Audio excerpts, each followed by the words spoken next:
Hi everyone, I'm Sam Valenti here with another edition of CTreySports 101.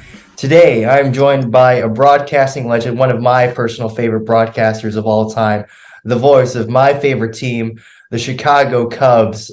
Just a true legend, just one of the best to ever do it, the one and only Mr. Pat Hughes. Pat, how are you doing today? Sam, I'm fine. Getting ready for the holiday here. It's nice to be with you. And the weather outside, it's about 45 degrees and sunny, which may sound cool to a lot of people, but I would take this weather for opening day at Wrigley every day on opening day. Absolutely. The day we are recording this, it's the day before Thanksgiving. How excited are you for tomorrow?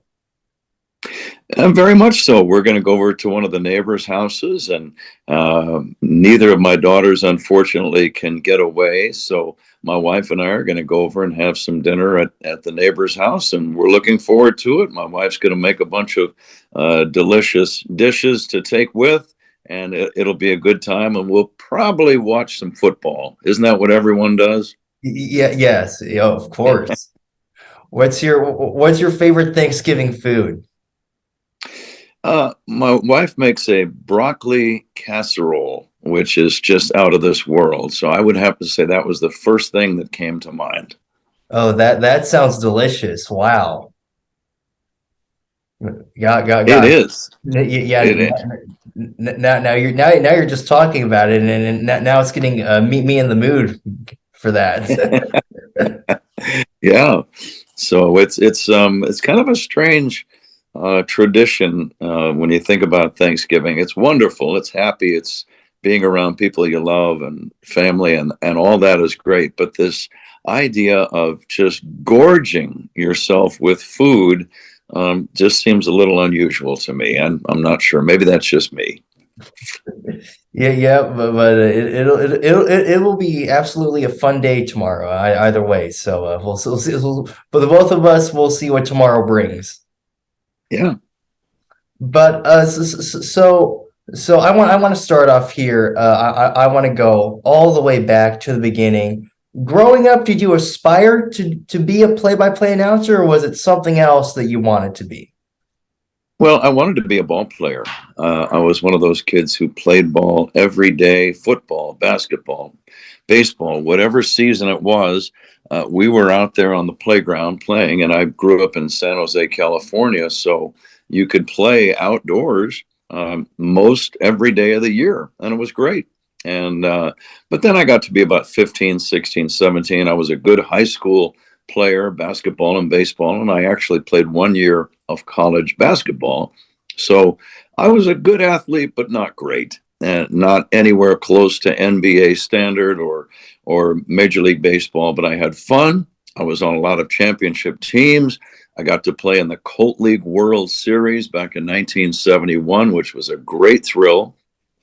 It was also the first time I ever took an airplane ride, which was kind of exciting.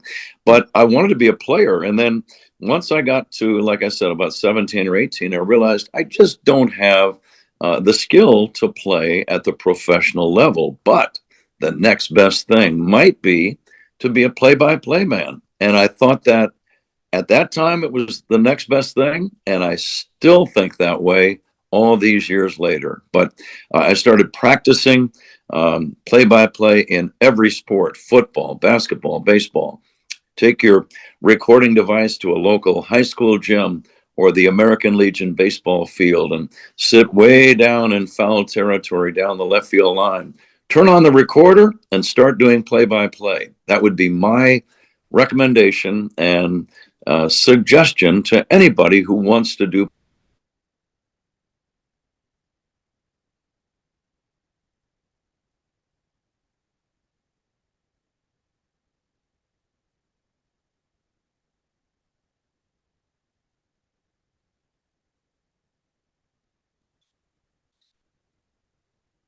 Feel very awkward, but the next time you do it, it'll feel a little less awkward, and so on, to the point where it starts to feel normal.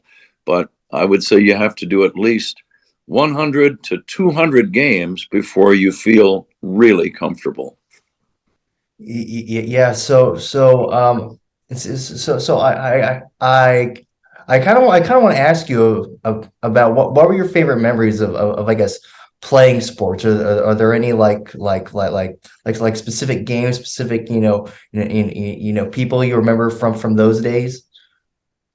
Well, I played in a lot of games. I played on a championship little league team when I was 12, and that was very exciting. I had an RBI triple in the first inning. I played shortstop. We turned, this is, I know people don't even believe it, but we actually turned three double plays on ground balls. I was the middleman on all three in a 6 inning little league game. There were two that went 4-6-3. There was one that went 1-6-3, three double plays in a little league game, and I was the middleman on the defense. So those were exciting. And then I got to play high school basketball. We played for championship games and finished in second place when I was a senior. But we were good, and it was exciting, and the crowds were huge, and I loved playing.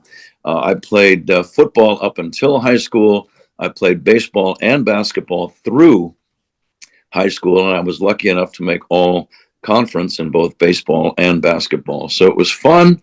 I enjoyed it. Still talk to some of my old teammates, and it was just as Bruce Springsteen says, those are your glory days, and they go very fast. Wow, that's awesome. I never knew that, Pat. Oh my gosh, that's amazing. Well, I had fun, and my brothers and I played, and my mom and dad were very supportive. My dad coached our little league teams, and whenever we would play, I can still see him sitting with this black windbreaker up in the stands with my mom, and they would watch every single game, and they enjoyed watching, and we enjoyed playing. And I wish when I was inducted into the Cubs Hall of Fame here a couple of months ago, I really wish that both or one of them was still alive. Unfortunately, they have both passed. And I wish that my father could have stayed alive 2 more years. He had cancer and passed away in 1994. But I wish that he could have seen me become the voice of the Cubs. He did see me become a Major League Baseball announcer in Minnesota and Milwaukee for about 12 years. So he was aware of it, but I would have loved to have seen just the look on his face. And Ron Santo and my dad would have been great friends. No question about it. But anyway, my mom, bless her heart, she listened all the way up. She just passed away a couple of years ago, but she would listen to Ronnie and me, and then Ron Coomer and me, while knitting in my old home in San Jose, California, right up until a few years ago. And she was very, very proud of it. And it was exciting for her, and it was very exciting for me. Well, Pat, you were certainly making your parents proud. You know, with the amazing work that you've been doing over the course of your career. And you're also and you're of course you always make us Cubs fans proud with your amazing work. So, who are your biggest broadcasting inspirations growing up? Like growing up, listening to baseball games. Who are your favorite announcers? Mhm. That's easy. Russ Hodges and Lon Simmons, the voices of the Giants, both Hall of Famers. The Giants of my youth were loaded with superstars like Willie Mays and Willie McCovey and Orlando Cepeda and Juan Marichal and Gaylord Perry, all of whom made it to the Hall of Fame, as did the two broadcasters, Russ and Lon. They are Ford C. Frick Award winners, and they're in Cooperstown, but they were hugely influential, as was the great radio announcer for the Raiders, Warriors, and Oakland A's, a man by the name of Bill King. But those would be the three. And then I think later, as I got into the business, Vin Scully became influential, as he has been to almost everyone who's ever done what we do. And Bob Uecker, I worked with him for a long time. And there have been other guys along the way. There's an old saying that if you copy from one person, it's called plagiarism. But if you copy from lots of different people, it's called research. And that's kind of the way but seriously, I don't ever want to try to copy or sound like anybody else. That's one thing I learned from Vin Scully. Be yourself if you're a broadcaster. Take your own idiosyncrasies, your own personality, your own experiences, and take those into the booth and be yourself, because you can't fake it.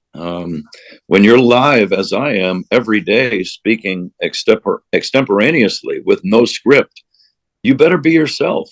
And it's worked out okay. Hey, that is some amazing advice. It's always important, especially, especially in the broadcasting business, to be authentic. So, absolutely, some great advice there.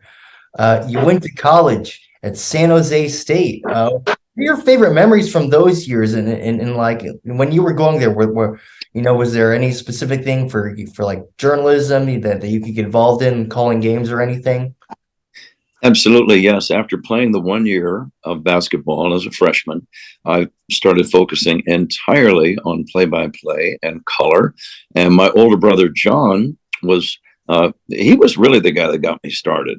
And I miss him too. He passed away many years ago, had a lot of issues, and I miss him dearly, but he was very generous with me. And as a sophomore, in college, I was the on-the-field sideline reporter for San Jose State football games on KSJS radio, the campus radio station. My brother did play-by-play, I did color, and that's how I started. And then later, I would do play-by-play myself, and I did a basketball game, I think when I was a sophomore or a junior, and it was just something that I was hooked on. And I practiced and listened to my tapes over and over, not out of egocentricity, but out of trying to learn. As you do play-by-play, the first are very rough. And as you listen to them back on the tape, you think, I'm not going to do that. I'm not going to do that. Then you listen to something else and you say, I kind of like that, so I will develop that and do more of that. And it's a constant learning and editing experience that you go through. You just try to get better each day. That's the goal. You want today's broadcast to be better than yesterday. Tomorrow is going to be better than today. And you do that by learning, listening to others, listening to yourself. Now, many years later, I don't listen to myself at all. I just have gotten out of the habit of doing it. If there's a highlight of me that's on the radio when I'm driving along, I might listen to it, but it's not a top priority. It was at one time. And I think that's the way you learn to try to get better. I wholeheartedly agree with you there. But although I will admit, sometimes I have difficulties myself listening back to what I say. Sometimes I must admit. Yeah, it's fun to hear yourself. And whenever I interview a musician, I think one of the great questions to ask is, do you remember after you sang that song and it became a hit, when was the first time you heard it on the car radio when you were driving around town? And you get a great response every single time. That's a great question. Absolutely. Yeah, it certainly is. I will. I think I might ask a similar question to you later on in this interview. But what was your first job in the broadcasting business? Did you have like a job right out of college? Did it take a while? What was that all like? I actually worked on the campus radio station. And I was aggressive. I did every radio show that I could, television, interviews, play-by-play, color, sports reports, whatever it was, I did it. And I tried to get better at it. So I actually got hired to do the color on the CCS, the Central Coast Section Basketball Championship on the local television station. I was still a senior in college, and I made $100 to do 2 games. This was 1978.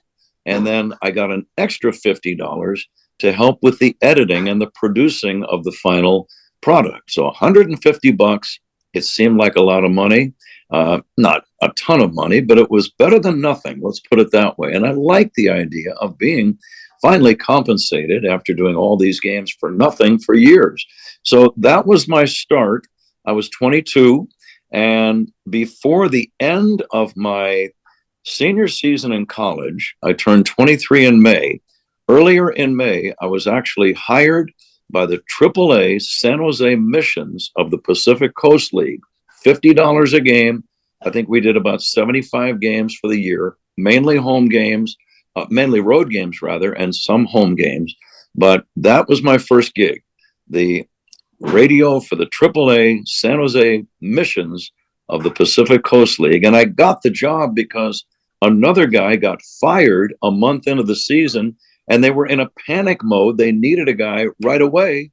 And they had actually seen me on this basketball telecast that I mentioned, and they called me and they said, "Are you available?" And I said, "Absolutely. When do you need me there? I can pack my bags and be somewhere in an hour if you need me to." So really, literally, about a day or two later, I'm in the booth, San Jose Municipal Stadium, broadcasting a AAA baseball game, and my career is underway. Not knowing what I'm doing really, but trying to get better every day. But that was the start. Wow, that is so amazing how that all happened, and just sometimes I would say, especially especially in the broadcasting, interesting timing of things can be very important. There's no question about it, and being ready. There's a saying that luck is when opportunity meets preparation. If you are ready to do the job when you get your opportunity, that's when you become really lucky. I would definitely agree with that. So let's get into your pre-Cubs years of broadcasting. Obviously, before you became the voice here on the north side, you were a broadcaster for the Minnesota Twins, Milwaukee Brewers. How did you get the Twins job? Because that was your first gig in the majors. Well, I had a job when I was 23. After my first year of the Coast League, the missions were downgraded to California League ball. They were no longer in the Pacific Coast League. At that same time, I was producing the San Jose State football highlight show, where you would shoot the film, you would work all night. And I mean, starting at midnight, you would develop the film. It's not like it is today where you have the video and it's immediate editing. You would have to wait for the film to process. Then you would have to bring it out on a reel, and you would have to splice the video together, the film, the big plays, the highlights, and you would produce this. It would take hours and hours. And again, you're working with no sleep. The show would be on at 10:30 in the morning after the Saturday night game. And there I would have it ready. And I would have questions for the host. And they knew that I was aggressive. Everyone knew that I was. So when they know that you're going to be around and you're saying, "Look, I'm here. I can do it. I can do it right now. Watch me." And that's kind of the attitude I had. And so anyway, the guy who was overseeing that entire production, a man by the name of Jim Reisinger, he saw how I worked. He liked how I worked. He became the executive producer. This is the early days now, 1979, of ESPN and local sports cable networks. Okay. And in the Bay Area where I grew up, they had a thing called the Sports Channel, brand new. And we would do college football, college baseball, basketball, women's volleyball. We would do bowling. We would do track and field. We did the NCAA golf championships. I'm doing play-by-play on everything. I'm 23, 24 years old, and it was a tremendous job. Tremendous. I learned so much. And, I was still learning. I was not the finished product, but I was learning. I was getting better. And practice. It was practice. It was, trying to get smoother and trying to be just better all the time. That's all that I was about. and I wasn't concerned about how much money I was making, but I was hired to be the play-by-play guy. I think it was like, I don't even remember what it was. It was maybe 1,000 a month or 1,500 a month or something like that. Not a ton of money, but it was enough to keep me going and pay the rent. And I knew that it was valuable experience. So I worked for Gill Cable, the sports channel, as the play-by-play man from about, I think, May of 1979, I would say, until August of 1981. And it was a great, great gig. And I still see Jim Reisinger. He's now 80 years old, living in Seattle. And the Cubs played the Mariners in an interleague series a few years back. And I bought lunch for him. That is great. That's great, Pat. And it's and I think it's fantastic that they still that these people who you met all these years ago, they are still connected with them today. I think that's wonderful. Well, I believe in that. I think that, you should never forget where you come from, and especially remember the people who really helped you along the way. There's a long list of people. There are some people who were not very helpful, and that's okay too. It's an extremely competitive business. It's cutthroat in many ways, a lot of jealousy and a lot of pettiness and a lot of backstabbing, and it's difficult. But I try to stay away from as much of that stuff as I possibly can, and I try to stay positive, try to continue to improve, and that's kind of what I'm all about still. Hey, I would say that is a great philosophy to have. I absolutely agree with you there. So now you actually spent a quite a decent amount of time in Milwaukee. What are your favorite memories of working with the Brewers? Working with Bob Uecker. But first of all, Minnesota was my first big league job, 1983. And that I got because, again, of my work ethic in Columbus, Ohio. I worked there for about a year and a half, almost 2 years. I was hired there by a guy that I met in San Jose, and I did Ohio State football and high school football and basketball games of the week, and Columbus Clippers. They were the New York Yankees' top farm club, but I put together audition tapes at the end of every year. This is 1980 and 81. 82, actually. I'm forgetting the years. I was still in California in 80 and 81. 82, I was in Columbus. And at the end of the 82 season, I put together a video. George Sisler Jr., now, if that name rings a bell, his father is the Hall of Fame ball player. He was the general manager of the Columbus Clippers. He recommended me for a major league job at the end of the year after my first year there. Again, they realized the work ethic. I had put together a video on my own after the year for the Columbus Clippers season ticket drive. And on the basis really of that, George Sisler recommended me. A man by the name of Billy Robertson, who was the younger brother of Calvin Griffith. If that name rings a bell, he was the owner of the Minnesota Twins. He called me out of the blue and said, "We are starting up a local pay television service, Spectrum Sports, and we need a play-by-play guy. We see your tape. We like what you do. Are you interested?" Yes, I think I can get there. So I left Columbus, went to Minnesota. I was the television play-by-play voice of the Minnesota Twins for 1 year. During that year, we didn't do every game, mainly home games, only home games, in fact. But during the year, I put together both a radio and television demo. At the end of that year, I sent it out to every big league team. The Milwaukee Brewers called me. They said, "We like what you do. Do you have any more that you can send us?" Yes, I do. So I sent them, and they said, "You're a candidate for the opening on Brewers Radio to work with Bob Uecker." The previous guy was fired, and they needed a new guy, a number 2 guy. And so they said, "You're down to the final 20, and then you're down to the final 10. That's an agonizing experience, by the way, being a candidate for a job when, now you're down to the top 5. Now it's down to 3. Now it's down to you and another guy. And the other guy, and I'm not going to mention his name, but he's still a big league announcer. And there's still a little bit of resentment, I think, from him to me because I got the job and he didn't. And I never mentioned it to him.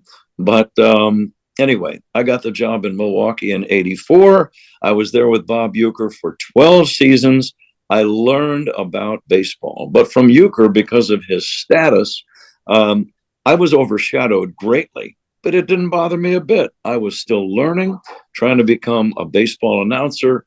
Uecker taught me a tremendous amount about the game. He was the first ex-big league player that I sat next to for 5 hours a day. And, you get there 2 hours before the game. The game is 3 hours long. I am like a sponge trying to soak up all the knowledge that is in his mind as a former player and as a longtime broadcaster. And I learned a lot from Bob. We laughed, we had fun, but mainly I was growing as a big league announcer. What would you say are some stories that stick in your head about working with Bob Uecker? Well, he was a bizarre character. And again, we laughed a lot. I learned a lot about humor. I learned a lot about celebrity. He was a huge name. I saw how he eliminates a person's privacy. He couldn't go anywhere. He couldn't even go to the grocery store. He was so visible and recognizable. So I learned that. But he was fun. He was crazy, still is. And we're still friends. And I still see him when the Cubs play the Brewers. He is now 88 years old, and he still sounds pretty good on the air, too. But I think that, one of the funniest things he would do, he loved to try to get me to laugh out loud when I'm on the air broadcasting. And he would usually do this after the game was over. I'm still on the air doing the post-game show. He's done. He's packing up his suitcase and his briefcase and ready to walk out. But before he left, his goal every day was to try to get me to laugh. And it was he would do anything. He would make sounds like animals, like dogs barking or a seal, just crazy sounds, barking. It sounded like a dog was in the booth. And then he would do things with props like pretzels or hot dogs. And one time I'm live on the air and he'd say, "Pat, hey, Pat, look at this." I looked over at him. He had 2 pretzels sticking out of both ears. He would do anything. He would go out the door, and then he would open the door. He'd say, "Hey, Pat," and I would look back, and I would see just his hand waving to me, and he was bizarre, but he was hilarious, and I learned a lot and laughed a lot with Bob Uecker. That's amazing. Yeah. Baba is an absolute legend. And I would say definitely a great person to learn from, as you were saying. So you spend some great time in Milwaukee, but then finally you end up on the north side of Chicago with the Cubs. How did you get the Cubs job? And just what was your reaction when you heard that you were going to be the new radio voice on the north side? Were you excited? Were you feeling a little nervous? How are you feeling? Very excited, very nervous, both. Milwaukee is one of the smallest markets. I was the number 2 guy doing just 3 innings of play-by-play a day. Moving to Chicago, doing all 9 innings every day with Ron Santos. So a gigantic change. And yes, I was nervous, but Ronnie was very gracious. Again, everyone knew the job was open. Tom Brenneman left and wanted to do some other things. And Harry Carey was still there. Steve Stone was there. Ron Santo and myself. That was the foursome. But Ronnie was very nice. Before the first game in spring training of '96, my first year, he calls me up at the place where I was staying. And he said, "Pat, I know you're nervous. Don't be. You're going to be great.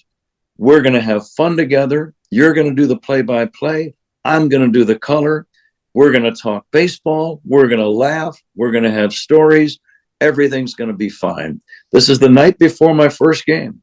And I could literally feel the tension leave my body as he was saying those words. And I will always love Ron Santo for that.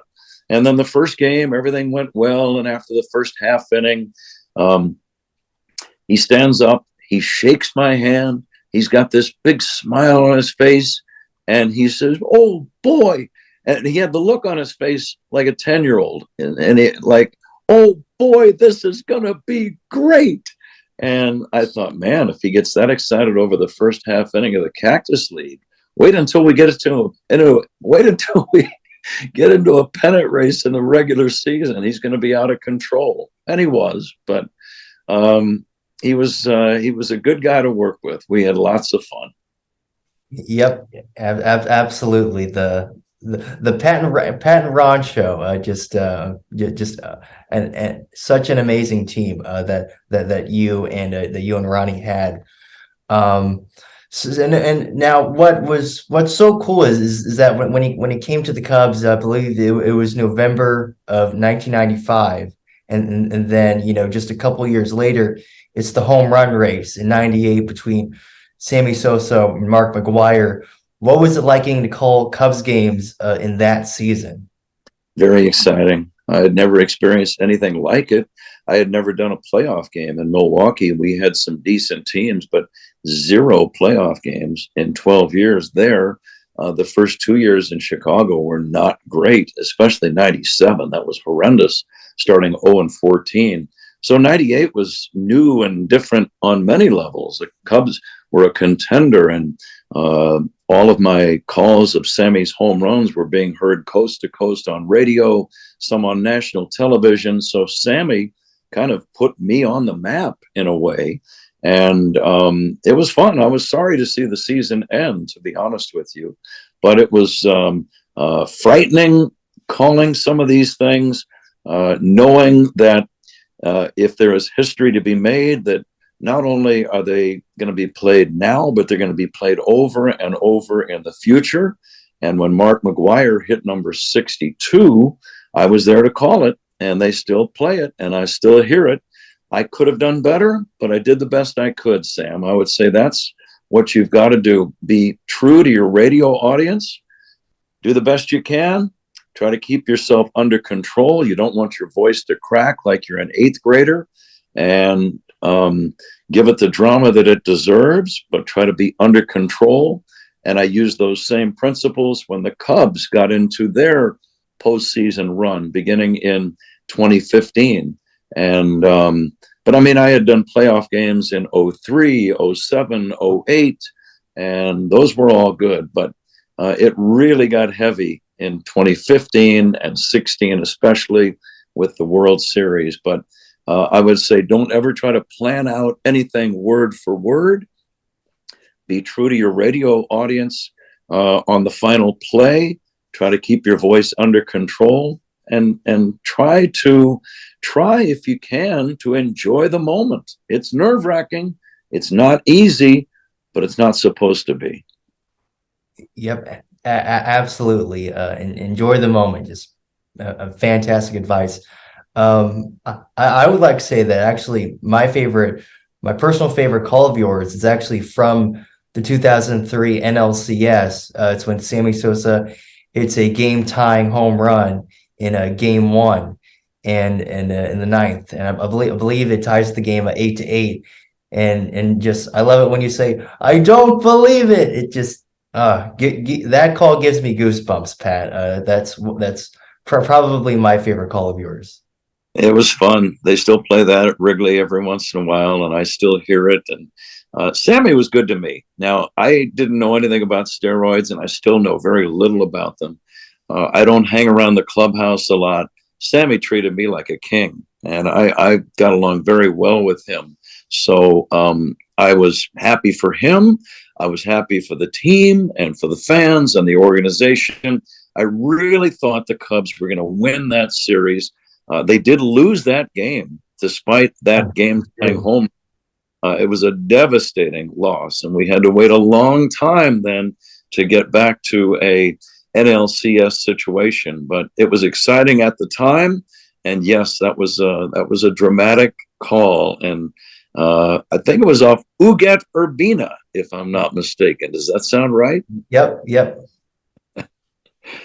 Yeah, that was it. Yeah, I'm a personally, I am a big fan of Sammy and just yeah, he was quite magical back in those days. So yeah, that 2003 didn't have the best ending, obviously, but there were still some great moments in that postseason run for sure. Um, but now but of course we have to talk about the season where the Cubs finally do get their happy ending, 2016. They finally win it all after 108 years of waiting. I'm curious, as the season was going on, the Cubs are the best team in baseball. Did you have the feeling that you might get to call the World Series, or were you trying not to think about that too much? I was sure hoping it would happen. I had never done a World Series. I was, I think, 61 years old at the time, and I had been in big league ball for about 30. I don't know. I think that was my 34th year in big league announcing, or 33rd, something like that. So let's be honest. You get to a point, you say, maybe I am not destined to broadcast a World Series game ever. I hope not. And sure enough, I was lucky enough that one did come along, and I was thrilled to be part of it. I would love to get back. There's no guarantee that I will, but they can't take that one away. And I savored every moment of it. And it was a great team. I have a great partner with Ron Coomer, and Zach Zaidman now is a wonderful third man in the booth. But it is something that will be a very special time for me for the rest of my life. Oh, absolutely. Take us through Game 7 in Cleveland. I mean, as everyone knows, it's one of the greatest baseball games of all time. Just what was it like getting to call such a historic game, and what all sorts of emotions were you feeling throughout that night? Because that game was a roller coaster. It was, and it was a long game, lots of ups and downs. The opening home run by Dexter Fowler. I tell people it was almost like a movie where you had drama, you had unexpected twists and turns, you had two runs scoring on a wild pitch, you had Chris Bryant scoring all the way from first on a single by Anthony Rizzo. You had David Ross in his final big league game homering to dead center off of Andrew Miller. You had all kinds of strange plays. You had Ben Zobrist come up huge in the 10th inning, and then Miguel Montero. And then finally, the last out, and Chris Bryant, I can still see him sliding on the wet grass after the rain delay and throwing high, but Rizzo with that tall 6'4" frame, stretching, reaching up above his head to make the catch, and then the umpire pumping out, and then me making the call. It's surreal. It's kind of like a dream, but I'm so glad to have been part of it. And again, I did my best. Wouldn't trade a thing. Yeah, it's not the greatest call that's ever been made. I'll give you that, but it was the best I could do, and I can live with it. Well, what was going through your mind as you were making the call of the final out? It is such, a big moment. It's a moment that, is obviously going to be replayed for just years and years to come. What was going through your head? I would say absolute concentration on making the call properly. So you don't have a lot of time when you're a live play-by-play man.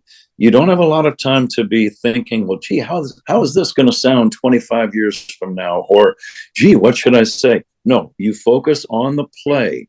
You concentrate, you enunciate, you keep your voice under control. You wait until things happen. Don't jump the gun. Don't call the man out until you see the umpire call him out. So be disciplined, but basically just focused on making the call. If there's anything, it might sound petty to a lot of people, but one thing I'm very proud of, I did say a bouncer slowly toward Bryant. So it gives you a visual of a little dribbler, not a hard hit grounder, not a smash, a little bouncer slowly toward Bryant.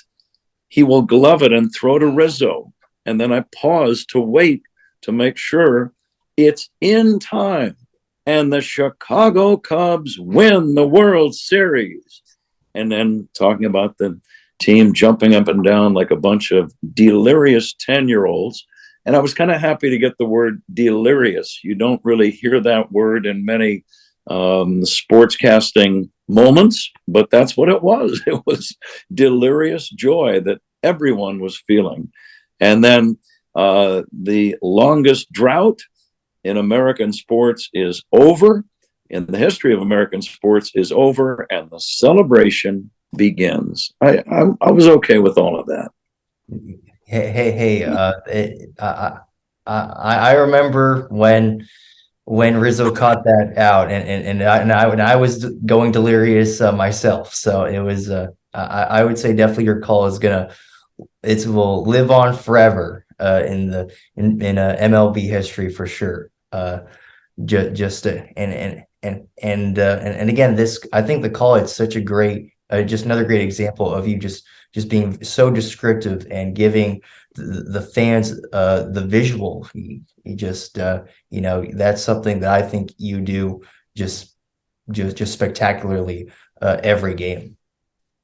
Well, thank you, Sam. It's very kind of you. I really feel like it's just a matter of doing your job. That's really what it is. And here's another thought about Game 7. We didn't joke around a lot. It had a different feel to it, knowing that the whole season, the World Series championship is on the line. A lot of pressure on everyone, ball players, certainly, broadcasters, yes. Fans are feeling the tension. Fans have waited their whole lives, if they were Cubs fans, for them to win the World Series. So I'm thinking about all of them. And also, you're thinking about the millions of Cub fans who could not stay alive long enough for this moment to be experienced. And I was thinking about people like Ron Santo and Ernie Banks and Harry Carey and Jack Brickhouse and the millions of fans who loved this team their whole lives and never got to experience what you and I did, Sam, back in early November of 2016. And that was very emotional too. So the game did not have a normal baseball game feel to it in any way, shape, or form. I will say that. It became a matter of reporting the game and delivering it the best that you possibly can. Why? Because that is my job. I could not have said it better myself. That's you just put that perfectly. I want to talk about something that's really wonderful that you do. And I love really listening to these. You produce these wonderful audio tributes to great baseball announcers called Baseball Voices. I think it's something just really wonderful that you do. Where did the idea for this come from, and kind of when did you start this?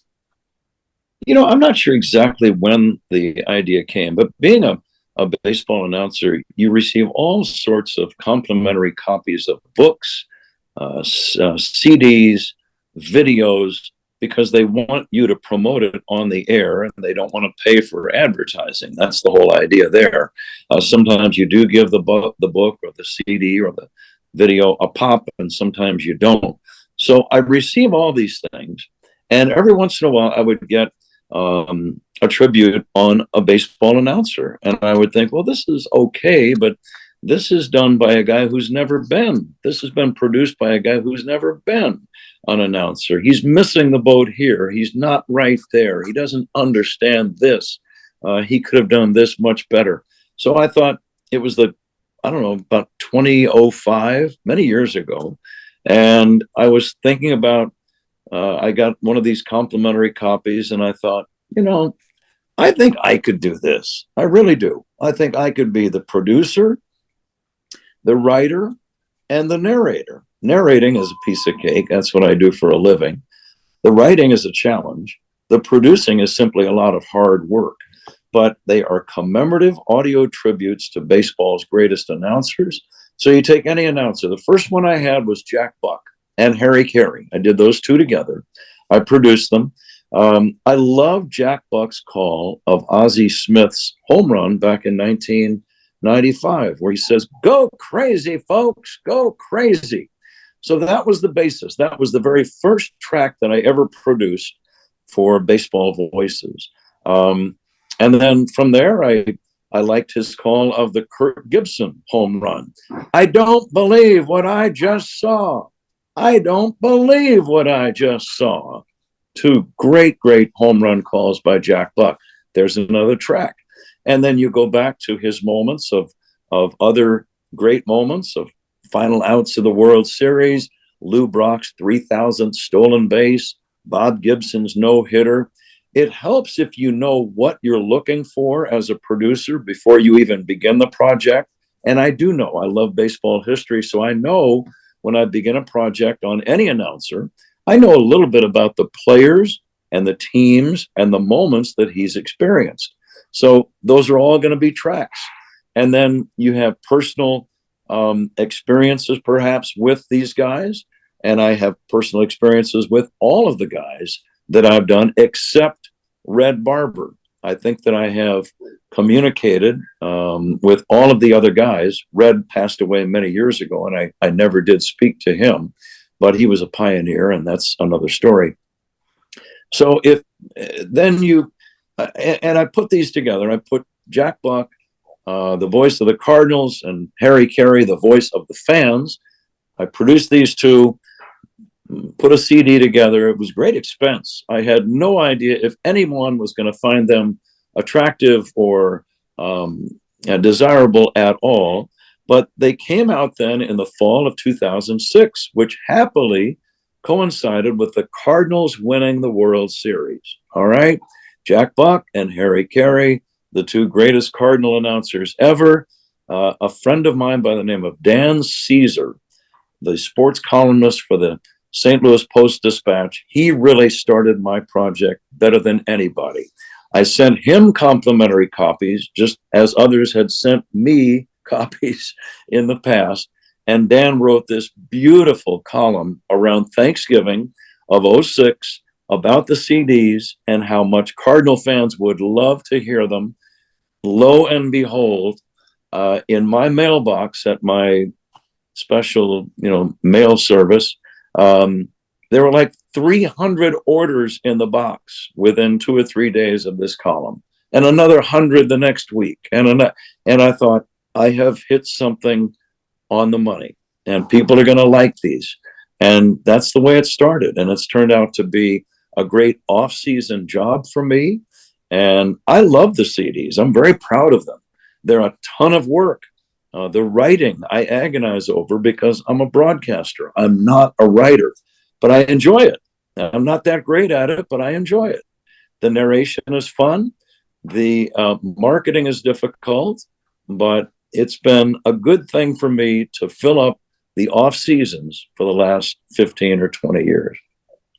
Wow, that is wonderful, Pat, and honestly, I just want to thank you for making those because every time I listen to one of them, I can tell that you've put a lot of thought and care into making each one, and I honestly just want to thank you for making those because it's really just really wonderful stuff.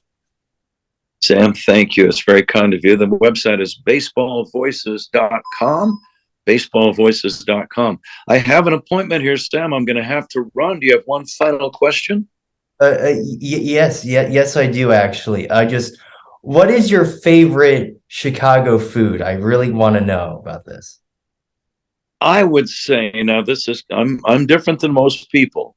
My wife Trish is an unbelievably great cook, and I would say her meals of like she cooks up broccoli and cauliflower with crispy chicken and puts all kinds of herbs and spices in it. And it is just delicious. But I love that. She makes salmon and asparagus that is out of this world.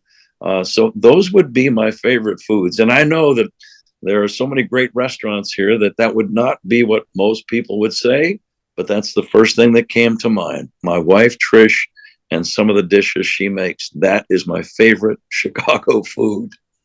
Well, hey, Pat, that sounds delicious. But Pat, thank you so much for joining us on this on a one-on-one on this edition of C-Trade Sports 101. I truly appreciate it, and just thank you so much. I truly appreciate it. You're welcome, Sam. Happy holidays to you and good luck to you. Okay. Absolutely, thank you so much, Pat. Take care and have a happy Thanksgiving. Okay. Bye bye.